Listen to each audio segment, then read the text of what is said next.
Side खबरों के लिए सब्सक्राइब करें फ्लेम मीडिया और उसके बाद बेल आइकन को प्रेस करें ताकि सबसे पहले आपको मिले एक्सक्लूसिव खबरें।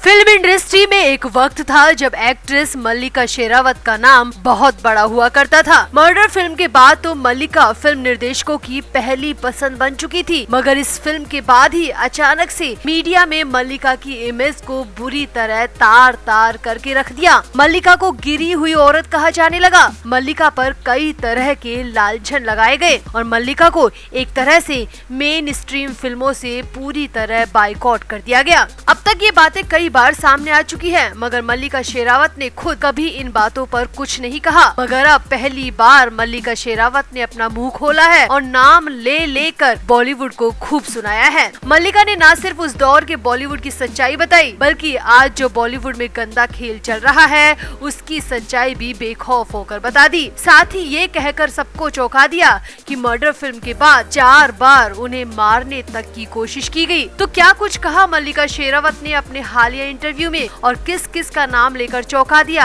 आपको बताते हैं सब। आप भी वीडियो को शेयर करें और मल्लिका शेरावत की बातों पर कमेंट जरूर करें। तो साल 2004 में आई फिल्म मर्डर से बॉलीवुड इंडस्ट्री में सनसनी मचाने वाली एक्ट्रेस मल्लिका शेरावत इन दिनों अपनी आने वाली फिल्म आरके के प्रमोशन में व्यस्त हैं और कई जगह पर इंटरव्यू भी दे रही हैं। इस दौरान मल्लिका शेरावत ने एक इंटरव्यू में अपने संघर्ष के दिनों को याद किया और मर्डर फिल्म के बाद बॉलीवुड में उनके साथ कैसा सलूक किया गया इसका दर्द भी बाहर निकाला। फिल्म के प्रमोशन के दौरान एक मीडिया इंटरव्यू में मल्लिका शेरावत ने अपने स्ट्रगल डेज को याद करते हुए कहा कि जब मैं अपने फिल्मी करियर को शुरू करने के लिए बॉम्बे आई थी तो उसके बाद मेरा परिवार पूरी तरह पीछे छूट गया था। उनका सपोर्ट मैं पूरी तरह खो चुकी थी, जो मेरे लिए सबसे बड़े नुकसान में से एक था। इतना ही नहीं, मल्लिका ने आगे कहा कि जब मैंने हॉलीवुड के लिए रुख किया था तो उसके बाद मेरे कुछ अजीज दोस्तों से भी मेरा संपर्क खत्म हो गया। ऐसे में आप अंदाजा लगा सकते हैं कि मैंने अपने इस फिल्मी करियर को लेकर कितनी कुर्बानियां दी हैं। मल्लिका ने कहा, मैं जैसे तैसे खुद को संभाल रही थी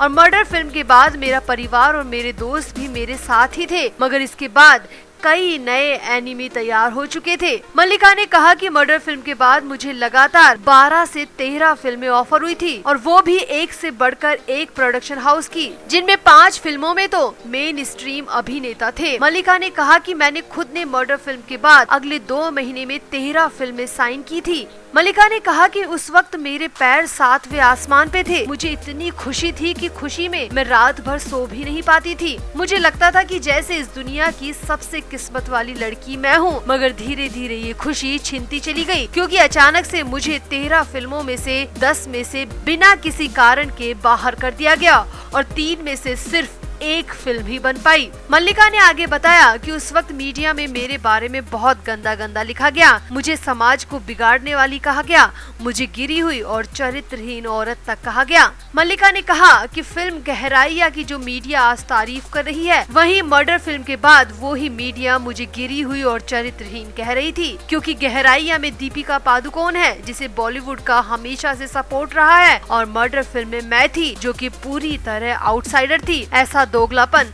पहले भी होता था और आज भी होता है। दीपिका पादुकोण पर बोलते हुए मल्लिका शेरावत ने कहा कि जब मैंने मर्डर फिल्म की थी तब बहुत ज्यादा शोर शराबा किया गया, लोगों ने किस और बिकनी को लेकर कई प्रकार की बातें बनाई। दीपिका पादुकोण ने जो अब किया है वो मैं 15 साल पहले कर चुकी हूँ, लेकिन तब मीडिया ने मुझे बहुत छोटा और तुच्छ बना दिया। इंडस्ट्री के कुछ लोग और मीडिया ने मुझे बहुत मेंटली टॉर्चर किया। लोग मेरे बॉडी और ग्लैमर के बारे में बात कर रहे थे, न कि मेरी एक्टिंग के बारे में। मल्लिका ने कहा कि मर्डर के बाद मैंने कई फिल्मों में काम किया, दशा, अवतार, प्यार के साइड इफेक्ट और वेलकम में भी काम किया, लेकिन किसी ने भी मेरे अभिनय के बारे में कभी बात नहीं की।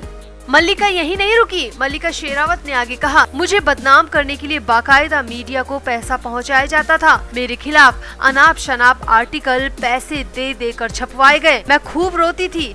मैंने कोशिश भी की कि मैं सबके सामने आऊं और खुद आकर सच्चाई बताऊं, मगर उस दौरान 4 बार मेरे साथ ऐसा हुआ और मुझे लगा कि कोई मुझे मरवा भी सकता है। मल्लिका ने बताया कि मेरी अपनी मैनेजिंग टीम ने मुझे सलाह दी थी कि मैं इंडिया को छोड़कर चली जाऊं, क्योंकि जान सलामत रहना बेहद जरूरी था। मल्लिका ने कहा कि हालांकि मैंने हार नहीं मानी, मैं लो बजट फिल्मों में काम करने लगी और मुंबई में सरवाइव करने की ताकत दिखाती रही, मगर मीडिया में कराई गई बदनामी के बाद धीरे धीरे हर डायरेक्टर ने मेरा फोन उठाना ही बंद कर दिया और मैं पूरे हिंदुस्तान के लिए एक बुरी औरत और चरित्रहीन महिला बनकर रह गई।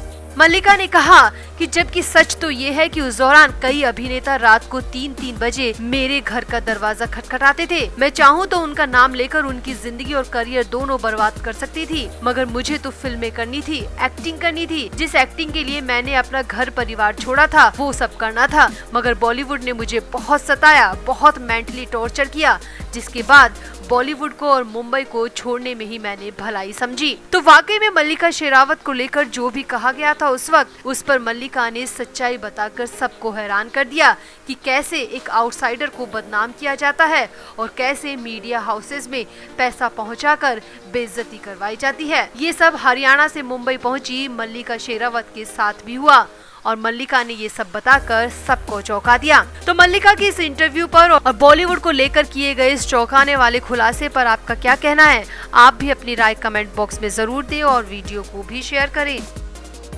तो जाह्नवी कपूर ने बॉलीवुड में अभी वो मुकाम हासिल नहीं किया है जिसकी उम्मीद जाह्नवी कपूर से थी। श्रीदेवी जैसी महान अदाकारा की बेटी होने के बाद भी जाह्नवी अभी सफलता की सीढ़ियां नहीं चढ़ पाई हैं। अब फिलहाल तो Janhvi Kapoor Good Luck Jerry नाम की फिल्म में नजर आने वाली है, जिसका ट्रेलर हाल ही में रिलीज हुआ।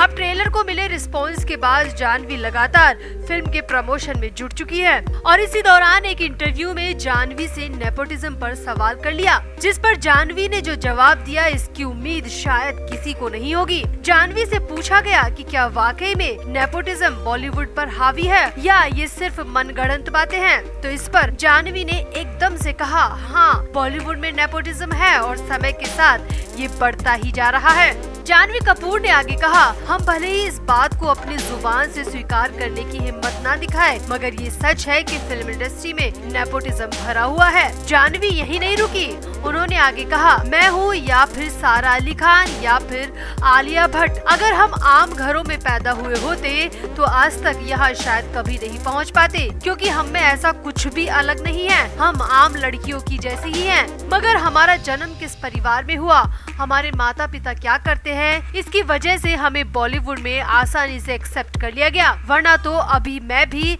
डॉक्टरी या फिर इंजीनियरिंग की तैयारी कर रही होती। जाह्नवी कपूर ने आगे कहा, मेरे नाम के पीछे लगा कपूर और मेरी माँ का श्रीदेवी होना मेरे लिए फिल्मों तक पहुँचने का सबसे आसान रास्ता रहा। मैं जो भी हूँ अपने माँ और पापा की वजह से हूँ। हाँ, बस मेरा काम इतना है कि जो लेगेसी मुझे विरासत में मिली है मैं उसे बरकरार रख पाऊँ। जाह्नवी कपूर ने आगे कहा, किसी के भी करियर के लिए बहुत इम्पोर्टेंट होता है कि वो किस परिवार में हुआ है, क्योंकि आप अपने परिवार को देखते हुए बड़े होते हैं। जैसे पहलवान के परिवार के बच्चे पहलवानी में दिलचस्पी रखते हैं, बैंकर के बैंकिंग में, तो डॉक्टर के MBBS में, उसी तरह मेरी भी शुरू से ही दिलचस्पी बॉलीवुड में थी और मुझे पता था कि वहाँ तक पहुँचना मेरे लिए मुश्किल भी नहीं है।